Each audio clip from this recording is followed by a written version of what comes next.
મિત્રો અને વડીલો સૌને નમસ્કાર. મારી યુટ્યુબ ચેનલ પર આપનું સ્વાગત છે.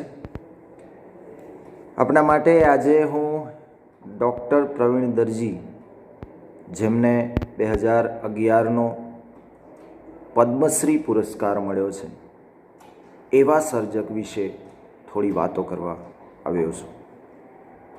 એ સર્જકનો જીવન પરિચય આ વિડીયોમાં હું આપીશ અને આના પછીના આ વિડીયોમાં એમનો સાહિત્યકાર તરીકેનો પરિચય આપણે મેળવીશું. અત્યારે એમના જીવનની કેટલીક મહત્ત્વની બાબતો ઉપર પ્રકાશ પાડવાનો મારો હેતુ છે.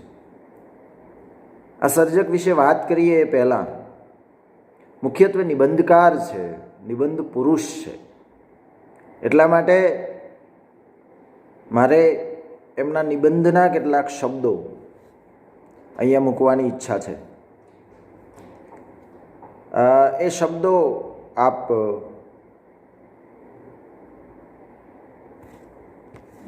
સાંભળશો તો તમને ખરેખર ગદ્યને કઈ રીતે કઈ કક્ષાએ લઈ જઈ શકાય એનો એક અનુભવ મળશે. સર્જક એમના પ્રિય હે પ્રિય પ્રિય એવા નિબંધમાં લખે છે, જેમ ઋતુ પારદર્શક છે તેમ મનુષ્ય પણ પારદર્શક બની જાય તો એકબીજાને સહેલાઈથી મળી શકે. મળી જાય, ભળી જાય. મનુષ્ય એકબીજાને મળી શકે માટે એને મદદ કરવા વૃક્ષો, ખીણો, વરસાદ હાજર છે. અને આ મળવાનું, આ મિલન પછી આ પેલો, આ તે, આ મન, હૃદય, આત્મા એવા બધા ભેદ ભૂલાવી દે છે. અને આ મન, હૃદય, આત્માનું ભેદ વગર મળવાનું એકત્વ એટલે જ પ્રેમ. પ્રેમની આટલી સૂક્ષ્મ વ્યાખ્યા કદાચ કોઈએ નહીં કરી હોય એવા ડૉક્ટર પ્રવીણ દરજી, જેમના વિશે આપણે થોડી વાતો કરવા જઈ રહ્યા છીએ. એમનું વતન મહેલોલ, જે મારા વતનથી 3 કિલોમીટર દૂર, જે મેશ્રી નદીના કિનારે એમનું વતન આવ્યું. એ મેશ્રી નદીનું પાણી મેં પણ પીધું છે. એટલે એક લગાવ અને એક સર્જક તરીકે તેઓ અભ્યાસક્રમમાં છે ત્યારે એમના વિશે થોડીક વાતો આપણે કરીએ. મહેલોલ ગામમાં ક્રાંતિકારી એવા ઓગસ્ટ મહિનામાં 23 તારીખે 1944ના રોજ એમનો જન્મ થયો. 23/8/1944 ઋષિ પંચમીનો એ દિવસ હતો કે આ વર્ષે એમની જન્મ તારીખ આવી ત્યારે તે દિવસે પણ ઋષિ પંચમી જ હતી. આ યોગ ખૂબ અગત્યનો છે. એમના પિતા શનિલાલ દરજીનું કામ કરતા. આર્થિક પરિસ્થિતિ એટલી બધી સદ્ધર નહીં. માતાનું નામ ચંચલબેન. એમની આંખો બાળપણથી, શિશુ વયથી જ ચમકદાર હતી. એટલે આસપાસના લોકો એમને જોઈને એમ થતા કે આ બાળક ભવિષ્યમાં કોઈ ઉચ્ચ સ્થાને પહોંચશે. એમને ઘડનારા મુખ્ય પરિબળમાં માતા પિતાના સંસ્કારોને મહત્ત્વ વધારે આપે છે. પ્રકૃતિ, જે એમના શબ્દોમાં, કવિતામાં, વાર્તામાં, નિબંધોમાં સતત આવી છે. પેલી ગામને એકદમ ઘસાઈને વહી જતી એવી મેશ્રી નદી, ગામના વૃક્ષો, ખેતરો, આ બધા પ્રત્યે એમને અપાર લાગણી હતી, અપાર પ્રેમ હતો. એમાંથી એમને પોષણ મળતું રહ્યું છે. 50 વર્ષ પહેલાંનું મહેલોલ એટલું બધું સમૃદ્ધ નહોતું. એટલે સતત અગવડો હતી અને આવા એકદમ પછાત વિસ્તારમાંથી આ સ્થાન સુધી પહોંચવું એ કેટલું અઘરું કામ છે, તમે કલ્પના કરી શકો. લેખક પોતાના પિતાજી વિશે કહે છે, પિતા શનિલાલે શાળાનું પગથિયું પણ જોયું નહોતું. પોતાના વ્યક્તિત્વ ઘડતરમાં માતા કરતાં પિતાનો સવિશેષ ફાળો રહ્યો છે. તેઓ કહે છે કે પિતાજી પાસે કોઠાસૂઝ અને સાચી સમજ હતી. તેમનો સ્વભાવ થોડો ગુસ્સાવાળો પણ હતો.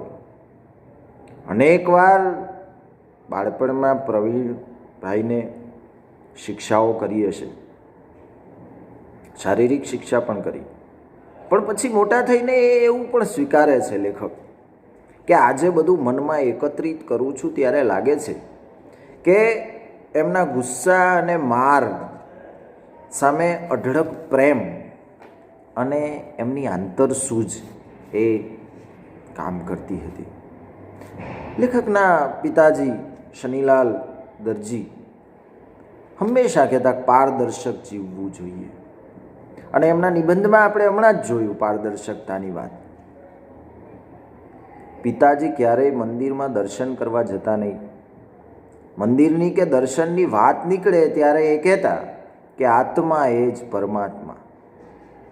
એ રીતે એ ભણેલા નહોતા પણ ગણેલા હતા, એમ લેખક પોતે પણ સ્વીકારે છે. પિતાની સજ્જનતા, એક વ્યક્તિ તરીકે ઉત્તમતા લેખકને વારસામાં મળી. એટલું જ નહીં, એ વારસાને એમણે જાળવ્યો પણ ખરો. પિતાજી નિરક્ષર હોવા છતાં પુત્ર સારી રીતે અભ્યાસ કરે એની સતત એ કાળજી લેતા. સમયસર ઉઠવું, સમયસર ઊંઘવું, પ્રેમપૂર્વક આ બધી સમજ એમને મળે. દ્રઢપણે એ માનતા કે આપણે કોઈને મદદ કેવી રીતે કરવી, તો જરૂરિયાતવાળો માણસ હોય એને પિતાજી કપડાં પર ઉતારીને આપી દેતા, પણ ઢોંગી માણસ એમની પાસે મદદ માગવા આવે તો એ માણસને લાકડી લઈને ભગાડતા, એવું લેખક નોંધે છે. અને સાચો ધર્મ આ એમ એ સ્વીકારે છે. એમણે સાહિત્ય અકાદમી, દરજી સાહેબે સાહિત્ય અકાદમી દ્વારા એમની એક શોર્ટ ફિલ્મ બની અને એમાં એમણે કહ્યું હતું કે સવારે ઉઠીએ ત્યારે પિતાજી સગડી સળગાવીને બેઠા હોય અને સગડી પર નાની તપેલી અને એમાં ચા બનાવે, અને પિતાજીએ બાળ પ્રવીણને ચા પીતા કર્યા હતા કે આ ચા તો પીવાય એમ. અને એ ચાની સાથે એ સગડીના અજવાળે સરસ મજાનું જીવન શિક્ષણ પણ એમને મળતું રહેતું. શું વાત કરતા પિતાજી? બીજાનું ખરાબ કરવું નહીં, કોઈ વિશે અપશબ્દો બોલવા નહીં, ગરીબાઈની ફરિયાદ કરવી નહીં, સંતોષમાં સુખ છે, આવી બધી વાતો એમને સંસ્કારમાં એ સગડીના અજવાળે મળતી. અને લેખક એમ પણ કહે છે કે યુનિવર્સિટીના શિક્ષણમાંથી પણ આ પ્રકારનું મને જ્ઞાન અથવા આ પ્રકારની સજાગતા મને મળી નથી. પછી મારી કવિતા અને નિબંધનું મૂળ પેલી સગડી છે, એમ પણ સર્જકે સ્વીકાર્યું છે. પોતાના માતાજી વિશે સર્જક નોંધે કે માતાને મારા ભણતરની બહુ ચિંતા હતી. માતા ચંચલબેન એમ કહેતા કે મારી બંગડીઓ વેચી દઈશ પણ દીકરાને ભણાવીશ. તો આ પ્રકારની એક નિષ્ઠા. પિતાજીનું અવસાન થયું ત્યારે લેખકે નોંધ્યું હતું કે મારું મૂળ ચાલ્યું ગયું. પણ આપણે એક વસ્તુ નોંધીએ કે ડૉક્ટર પ્રવીણ દરજી એમના જીવનમાં જે અત્યારે પણ આટલા વર્ષે નિયમિતતા, સ્વસ્થતા, પ્રામાણિકતા, ઈશ્વર પ્રત્યેની એક ચોક્કસ સમજ, સમાજ સાથેનો એક નાતો, કર્તવ્ય પ્રત્યેની નિષ્ઠા, જીવનમાં સરળતા, કોઈ પણ આયોજનમાં સુઘડતા, આ બધું જે એમની પાસે એમ છે અત્યારે પણ એ સમૃદ્ધિ, આ ગુણોની સમૃદ્ધિ એ કદાચ પેલા મા બાપના સંસ્કારો અને એ વાતાવરણમાંથી મળેલું પોષણ એ જ છે. લેખકના શિક્ષણ વિશે આપણે જાણીએ કે એમનું શિક્ષણ કઈ રીતે પસાર થયું. 1949માં પોતાના વતન મહેલોલમાં જ પ્રાથમિક શાળામાં તેઓ પ્રવેશ મેળવે છે.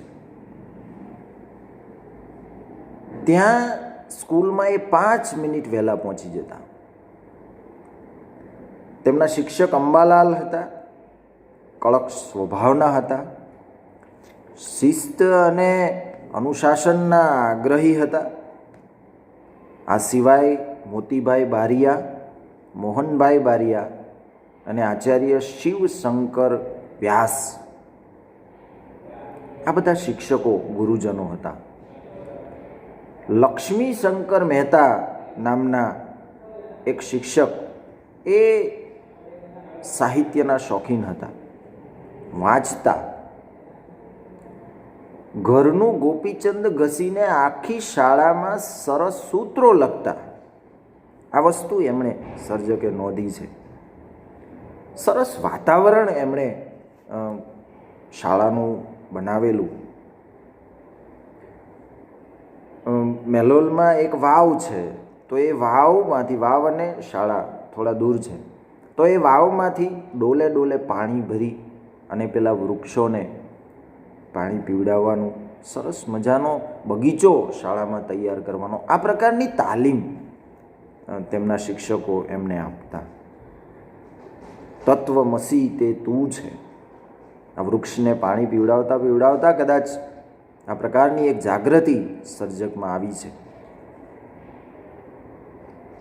ગાંધીયુગનો એ સમયે પ્રભાવ હતો એટલે શાળામાં રેંટીઓ કાંતવાની પ્રવૃત્તિ પણ થતી. એમાંથી એમણે વસ્ત્રો પણ બનાવેલા શાળા જીવનમાં. આ સિવાય એમને શાળામાં વિવિધ સ્પર્ધાઓ વગેરેમાં ઇનામ મળેલા અને ઇનામમાં એમને પુસ્તકો પ્રાપ્ત થયેલા, એની પણ યાદ એમને છે. એ સમયે સોટી વાગે ચમચમ ને વિદ્યા આવે ધમધમ એવો જમાનો હતો, પણ ક્યારેય એમને શિક્ષાના ભોગ બનવું પડ્યું નથી, કારણ કે નિયમિતતા, ચોક્કસતા એમના જીવનનો એક ભાગ હતી. બીજી એક નોંધપાત્ર વાત છે કે પંચમહાલ જિલ્લાના માજી સાંસદ અને અનેક સમય સુધી ગુજરાત સરકારમાં ધારાસભ્ય પદે અને મંત્રી પદે રહી ચૂકેલા એવા માનનીય પ્રભાતસિંહ ચૌહાણ સાહેબ એ એમના ક્લાસમેટ હતા. એક જ બેન્ચ પર બે ભણેલા. તો મહેલોલ ગામમાંથી એક સાંસદ સુધી એક પહોંચે છે અને એક પદ્મશ્રી સુધી પહોંચે છે. આ મહેલોલ ગામની ભૂમિનું એક તેજ છે. અને બે સાથે ભણેલા એમ. વર્નાક્યુલરની પરીક્ષા 61% સાથે લેખકે પાસ કરી હતી. માધ્યમિક શિક્ષણ પણ ત્યાં જ લીધું હતું. માધ્યમિક શાળાનો શુભારંભ મણિલાલ હરિલાલ મહેતા નામના વ્યક્તિએ મહેલોલમાં કર્યો અને એની શરૂઆત પછી ખૂબ સારી સુખમય નીવડી અને દરજી સાહેબ જેવા સર્જકો ત્યાંથી પેદા થયા. અને માધ્યમિક શાળા ધર્મશાળાના ખુલ્લા ઓટલા પર બહાર વાંસની પટ્ટીઓ બાંધેલી હોય એવી રીતે ચાલતી હતી. અત્યારે તો એ વિશાળકાય એવી શાળા બની છે. અત્યારે આચાર્યશ્રી તરીકે સ્વપ્નસેવી અને ઉત્તમ એવા યુવા આચાર્ય પ્રિન્સિપાલ ધર્મેશ મહેતા માધ્યમિક શાળાનું સંચાલન કરી રહ્યા છે, હાઈસ્કૂલનું. તો આ શાળામાં પણ બાબુલાલ શાહ, જે.એમ. શાહ, અવંતીભાઈ દવે આવા તેમના શિક્ષકો હતા. એક શિક્ષકને તેઓ ઘણું યાદ કરે છે લેખક. MS યુનિવર્સિટીમાં અર્થશાસ્ત્ર વિષય સાથે ભણેલા એવા પુરોહિત સાહેબ, IM પુરોહિત સાહેબ. તો એ વિવિધ પ્રકારની પ્રવૃત્તિઓમાં ગુજરાતી, હિન્દી, સંસ્કૃત આવું બધું જ્ઞાન એમને, સાહિત્યનો પણ એમને શોખ, અને એટલા માટે વિદ્યાર્થીઓમાં ખૂબ જ પ્રિય હતા. અને લોકપ્રિય હોવાના કારણે જ્યારે પણ પુરોહિત સાહેબ શાળામાં ન આવ્યા હોય ત્યારે વિદ્યાર્થીઓ દુઃખી થઈ જતા કે આજે સર કેમ નથી આવ્યા, શું થયું હશે. તો આ પ્રકારનું એક વિદ્યાર્થી અને શિક્ષક પ્રત્યેનો લગાવ પણ ત્યાં હતો. એક પન્નાલાલ નામના એક સાહેબ હતા, અને એ પ્રવીણ દરજીને તું કવિ છું, તે કવિતા લખી છે તેવી શૈલીએ પણ કવિતા લખી હતી, આવું પ્રોત્સાહન એમને આપ્યું હતું. શાળા દરમિયાન તેઓ દિલ્હી, આગ્રા, મથુરા, વૃંદાવન અને જયપુર, ચિત્તોડ વગેરેના પ્રવાસમાં ગયા હતા. અને પછી પ્રવાસનું વર્ણન કરતો એક નિબંધ એમણે સરસ મજાનો લખ્યો હતો. એ એમની નિબંધની શરૂઆત. અને પહેલીવાર એમણે 9 વર્ષની ઉંમરે કવિતા લખવાની શરૂઆત કરી દીધી, નિબંધ લખવાની શરૂઆત કરી દીધી. શાળા વિશે એમણે 7મા ધોરણમાં જ પહેલીવાર કવિતા લખી દીધી.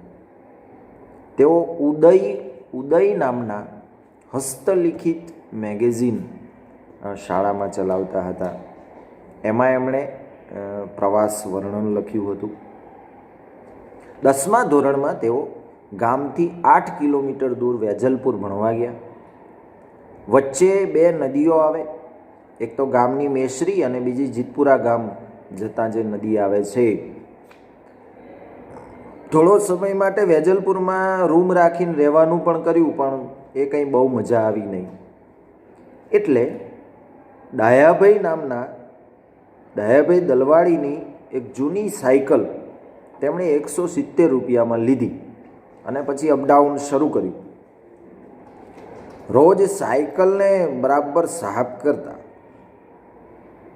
દર અઠવાડિયે રજાના દિવસે સાયકલ આખી ખોલી અને એને ઓઇલિંગ કરીને વ્યવસ્થિત કરી દેતા. બધા સ્પેર પાર્ટ છૂટા પાડીને પાછા ગોઠવી દે. તો આ પ્રકારનું એમની જીવનમાં ચીવટતા પહેલેથી હતી. પ્રભાતસિંહ ચૌહાણ સાહેબ એમની સાથે જ ભણવા આવતા, એટલે નદીમાં વચ્ચે પાણી હોય ત્યારે પ્રભાતસિંહ આમ ઊંચા લાંબા પહોળા, તો પેલી સાયકલ ઊંચકી અને પાણી પાર કરી આપે. તો આ પ્રકારનો એમનો આ સંબંધ પણ સતત તેઓ યાદ કરે છે. વચ્ચે નદીઓ આવે એટલે નદીઓમાં પૂર હોય ચોમાસામાં, ત્યારે ગામમાં પહોંચી ના શકે, અને એટલા માટે ક્યાંક કોઈક સર્જક લખે છે કે કોઈ આદિવાસીના ઘરમાં કે કોઈ બારિયા સમાજના કોઈ વ્યક્તિના ઘરમાં રોકાઈ જાય. અને પિતા શનિલાલ દરજી એટલે મેલોલમાં પ્રખ્યાત, એટલે લગભગ એ વિસ્તાર આખો એમને ઓળખે, કારણ કે બધા ત્યાં જ કંઈ પણ સીવડાવવા માટે જતા.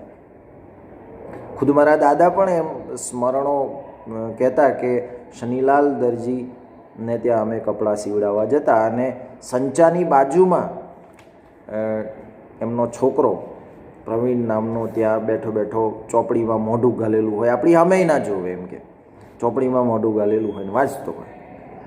તો આ એક સ્મરણ પણ એક વિશિષ્ટ પ્રકારનું છે. એ સિવાય એક સ્મરણ એવું પણ છે કે તેઓ હાઈસ્કૂલમાં વેજલપુર ભણતા હતા ત્યારે એમણે વાંચવા લખવાનું ખૂબ જ શરૂ કરી દીધું હતું.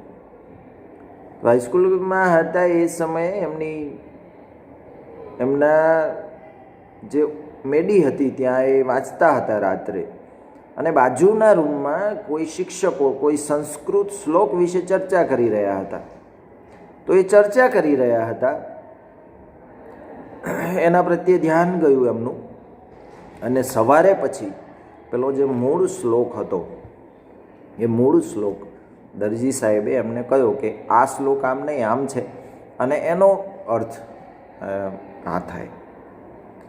તો આ પ્રકારની એમનામાં એક સમજ ઘણા સમયથી આવી ગઈ હતી, અને એના કારણે તેઓ એક જુદી પ્રકારનો વિકાસ કરી શક્યા. હાઈસ્કૂલમાં એમને 10મા 11મા ધોરણમાં, એ સમયે 11મા ધોરણ પછી શિક્ષણ સીધું કોલેજમાં જવાતું. આર.એમ. ઠાકોર, ઓ.એમ. શાહ, એન.એમ. શાહ, જે.કે. શુક્લ, કે સોલંકી વગેરે શિક્ષકો મળ્યા. જે.કે. શુક્લ ઠાકોર સાહેબે આ બંને સાહેબે એમને કવિતાઓ લખવા અને પ્રકાશિત કરવા પર બહુ ભાર આપ્યો હતો. પણ મારા શિક્ષકોને ભલે એ રચનાઓ ગમતી, પણ મને સંતોષ ન થતો. બહુ મોટી વાત છે. આજે આપણે કંઈક લખીએ એટલે ચાલો પ્રકાશિત કરી દઈએ અને છપાવી દઈએ અને વાહ વાહ મેળવી લઈએ, લાઈક મેળવી લઈએ, કોમેન્ટ મેળવી લઈએ. ના, એમની પ્રશંસા થતી તો પણ સંતોષ ન થતો. આજે પણ તેઓ વાહવા ન થાય પણ દિલને સ્પર્શી જાય, જીવનના કોઈ ગૂઢ રહસ્યને ઉકેલી આપે એ પ્રકારની કવિતા આજે પણ તેઓ લખે છે. HSC એટલે પૂરું થયું હાઈસ્કૂલનું શિક્ષણ. પછી ક્યાં જવું? આગળ શિક્ષણ મેળવવા માટે પૈસા જોઈએ. પૈસા તો હતા નહીં, આર્થિક સમસ્યા હતી.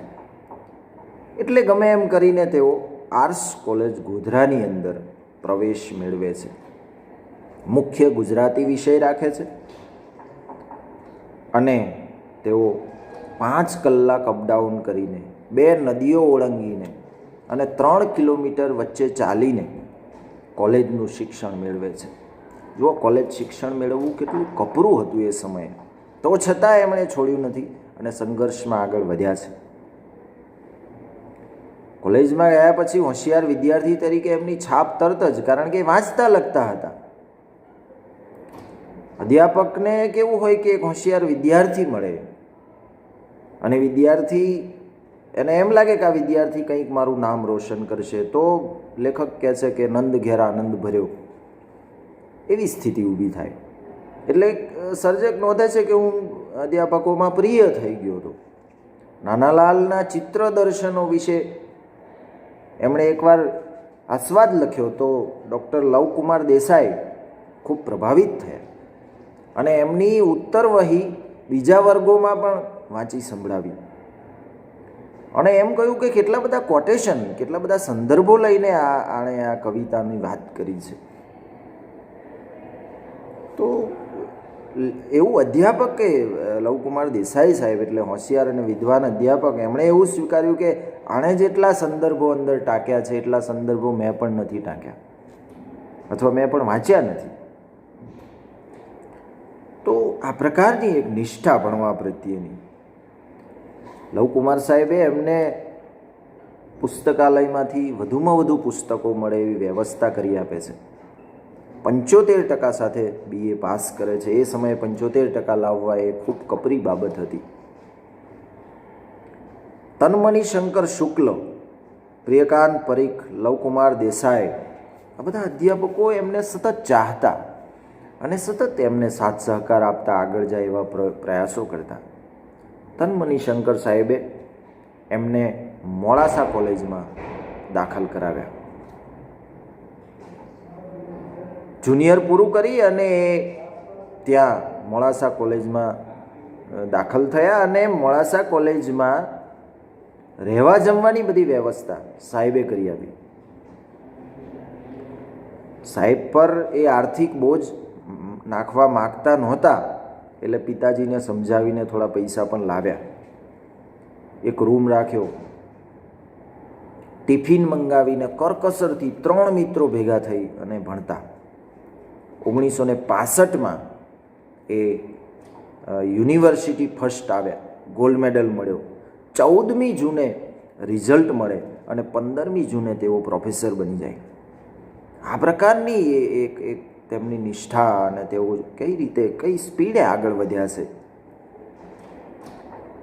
પહેલો દિવસ લેક્ચર લેવાનો હતો ત્યારે તેઓ લખે છે કે મારો અનુભવ ખૂબ રોમાંચક રહ્યો. જાણે કે હું અધ્યાપક થવા માટે જ જન્મ્યો હોય એવું મને લાગતું હતું. મેં સરસ મજાથી વર્ગ લીધો ત્યારે મને ખબર નહોતી કે મારા ગુરુ તનમની શંકર દિવાલ પાછળ ઊભા સાંભળી રહ્યા છે. તેઓ કોલેજમાં અને પોતે વિદ્યાર્થી હતા ત્યારે શિક્ષણ કાર્ય સિવાય ઇતર પ્રવૃત્તિઓ ઘણી બધી કરતા. હોસ્ટેલના સુપ્રિન્ટેન્ડન્ટ તરીકે પણ તેમણે જવાબદારી સંભાળી છે. 135 રૂપિયા શરૂઆતમાં એમનો પગાર હતો. 75 રૂપિયા એ ઘેર મોકલતા અને બાકીના પોતાના ખર્ચ માટે રાખતા. કોલેજ કાળમાં એમને હરતી ફરતી લાઇબ્રેરી તરીકે વિદ્યાર્થીઓ અને અધ્યાપકો ઓળખતા હતા. કોઈ પણ પ્રકારનો રેફરન્સ કોઈ પુસ્તક વિશે જોઈતો હોય તો તરત પ્રવીણભાઈનો સંપર્ક કરવામાં આવતો. BA અને MAના અભ્યાસ દરમિયાન એમણે નોટ જે તૈયાર કરી હતી, નોટ વિવિધ પુસ્તકોમાંથી, એ 4000 પાના જેટલી નોટ એમણે તૈયાર કરી હતી. એ સમયે એમણે ટેસ ઓફ ધી ડર્બરવિલ નામની થોમસ હાર્ડીની નવલકથાનો અનુવાદ કરી નાખેલો. સારા અનુવાદ કરેલો, જોકે 100-125 પાનામાં. શિક્ષણનો ઇતિહાસ એવું એક પુસ્તક હતું, એનો પણ એમણે અનુવાદ કરેલો. MAની પરીક્ષા આપી ત્યાં સુધી તેમણે અમદાવાદ કે સુરત જોયું નહોતું અને ત્યાર પછી તેઓ ઇન્ટરવ્યૂ આપીને લુણાવાડા કોલેજમાં જોડાયા. મોડાસા કોલેજમાં એકવાર ગુજરાતી સાહિત્ય પરિષદનું જ્ઞાન સત્ર હતું. ત્યારે ઉમાશંકર જોશી ત્યાં આવ્યા હતા અને ઉમાશંકર જોશીનો પરિચય ધીરુભાઈ ઠાકર સાહેબે કરાવ્યો. PhD વિશે વાતો થઈ તો ઉમાશંકર જોશીએ કહ્યું કે કોઈ સ્વરૂપ વિશે PhD કરો, નિબંધ જેવા ઉપેક્ષિત સ્વરૂપ વિશે અભ્યાસ કરવો જોઈએ. અને આ વાક્યને ધ્રુવ વાક્ય બનાવીને લેખક, આપણે બધા જાણીએ છીએ એમ, નિબંધના આખા ઇતિહાસ પર PhD કરે છે, નિબંધ વિશે. એક થીસીસ નહીં પણ 2 થીસીસ જેટલું બધું કામ તેઓ PhD કરે છે. ત્યારે એટલું બધું વાંચે છે ને એટલું બધું લખે છે. ખૂબ કામ એમણે આ ક્ષેત્રે કર્યું છે. 1973માં એમને PhDની ડિગ્રી મળે છે. 1965થી 1967 સુધી મોડાસામાં પ્રોફેસર તરીકે ફરજ બજાવે છે. અનેક સામયિકોમાં સતત લખે છે. અનુવાદો, વિવેચનો વગેરે સાથે સાથે ચાલતું જ રહે છે. અધ્યયનની સાથે સાથે કોઈ મોટી સંસ્થામાં નોકરી કરવી, કોઈ મોટા શહેરની અંદર નોકરી કરવી, એ પોતાના પિતાજીએ કહ્યું હતું કે આપણે ગામડાના લોકોની સેવા કરવાની, અને એ ભાવને લઈને તેમણે લુણાવાડામાં જ છેક નિવૃત્તિ સુધી લુણાવાડામાં જ પ્રોફેસર તરીકે નોકરી કરી અને આસપાસના આદિવાસી ગ્રામીણ એવા યુવાનોને સતત પ્રોત્સાહિત કરતા રહ્યા. એમના કેટલાય વિદ્યાર્થીઓ અત્યારે અધ્યાપક છે, IAS છે, ક્લાસ 1-2માં છે, અનેક ક્ષેત્રોમાં આગળ ગયા છે. એ આખી વાત જુદી છે. આપણે સાહિત્યની વાત પણ આપણે કરીશું. એમના દાંપત્ય જીવન વિશે પણ થોડી વાત કરી લઈએ. પ્રવીણ દરજી સાહેબ 4 વર્ષના હતા ત્યારે એમનો સંબંધ, વિવાહ રમીલાબેન સાથે થયો હતો. તો આ વિવાહ માત્ર થયો હતો ને ત્યાર પછી MAનું રિઝલ્ટ આવ્યું અને MA થયા પછી માતા પિતાની ભાવનાને માન આપીને માતા પિતાએ પસંદ કરેલી જ કન્યા સાથે લગ્ન કરવાનું એમણે નક્કી કર્યું અને 1967માં રમીલાબેન સાથે તેમણે લગ્ન કર્યું હતું. 1968માં પુત્રી હેમાબેનનો જન્મ થયો. 1969માં હિરેનનો જન્મ થયો અને 1974માં ઈશિતાબેનનો જન્મ થાય છે. તો 2 પુત્રીઓ MA સુધી ભણ્યા અને તેમના પુત્ર હોમિયોપેથી ડૉક્ટરેટ થયા. એમણે જીવનમાં સાદાઈ અને સુખ, હણોના પાપીને દ્વિગુણ બનશે પાપ જગના, લડો પાપો સામે વિમલ દિલના ગુપ્ત બળથી. સુંદરમના આ શબ્દોને જાણે જીવનમાં ઉતારી લીધા હતા.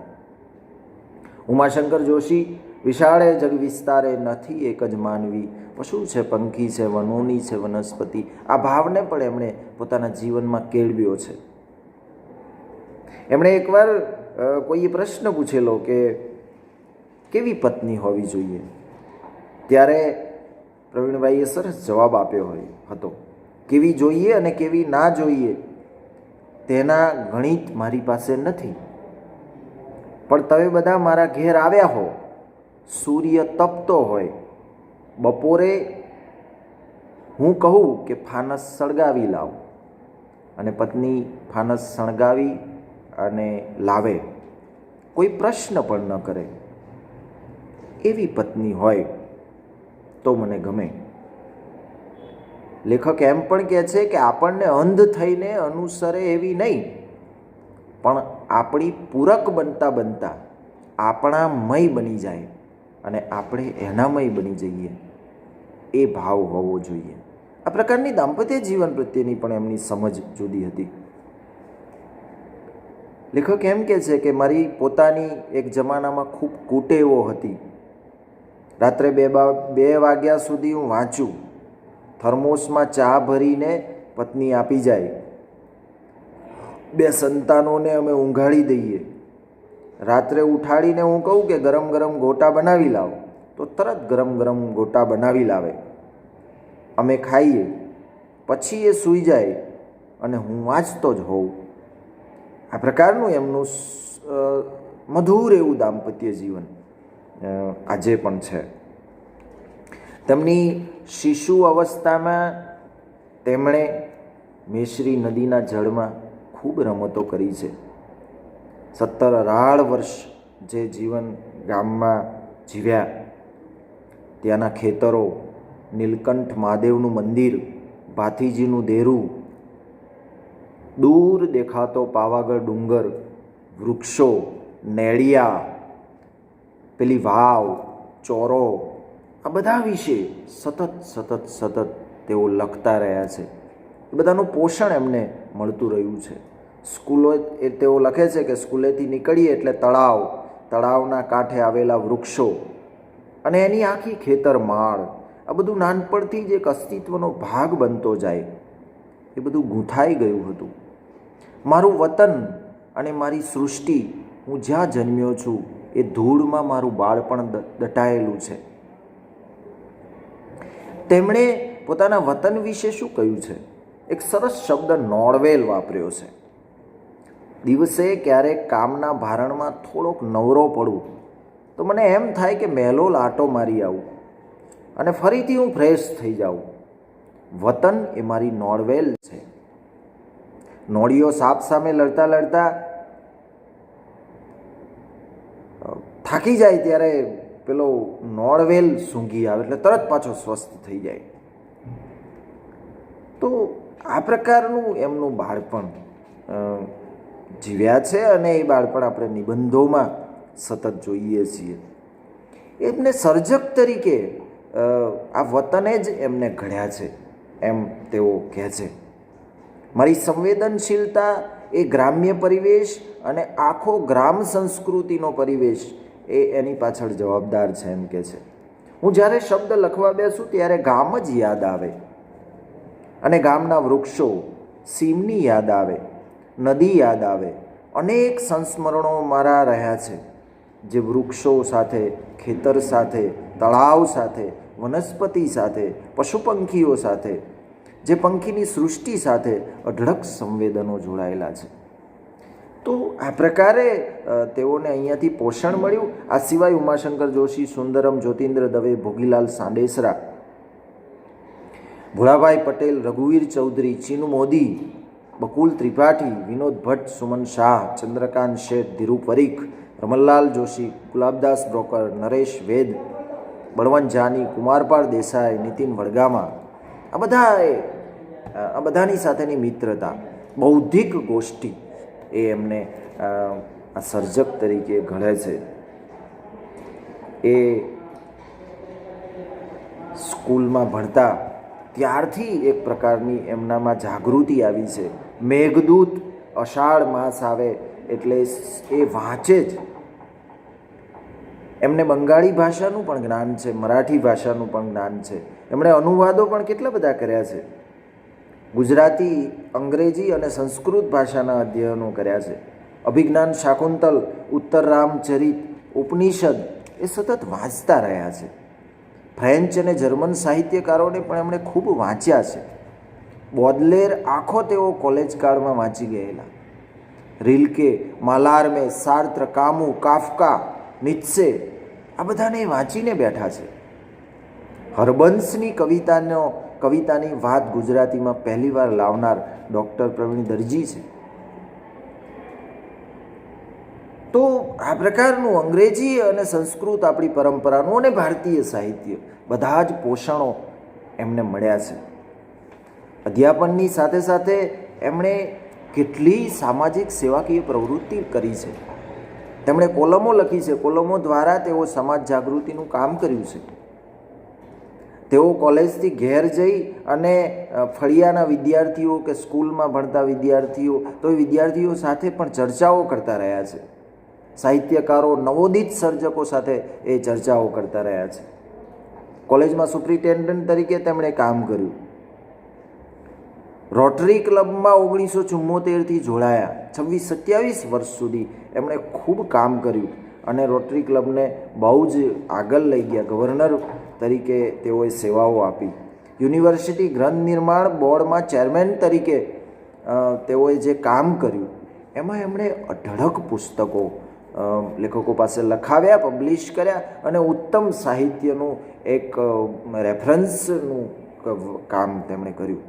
લુણાવાડામાં નાગરિક સહકારી બેંક, એ ફડચામાં ગયેલી બેંકને 21 કરોડથી પણ વધારે એવી થાપણ સુધી એમણે એને પહોંચાડી. આ સિવાય અત્યારે નિવૃત્તિ પછી પણ સતત ઇમિરિટ્સ ફેલોશિપ યુજીસીએ તેમને આપી.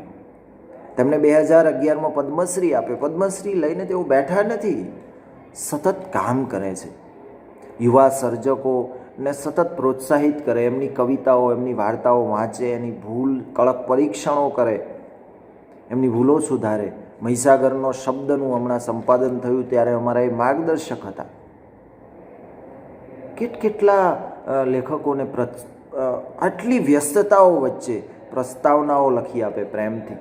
મને પણ માળો વિશે પ્રસ્તાવનાના શબ્દો એમણે જ લખી આપેલા છે અને માળોને યુવા પુરસ્કાર મળે છે. તો ખૂબ કામ એમણે કર્યું છે. સાહિત્ય અકાદમીમાં શબ્દસૃષ્ટિના તંત્રી તરીકે સેવાઓ આપી છે.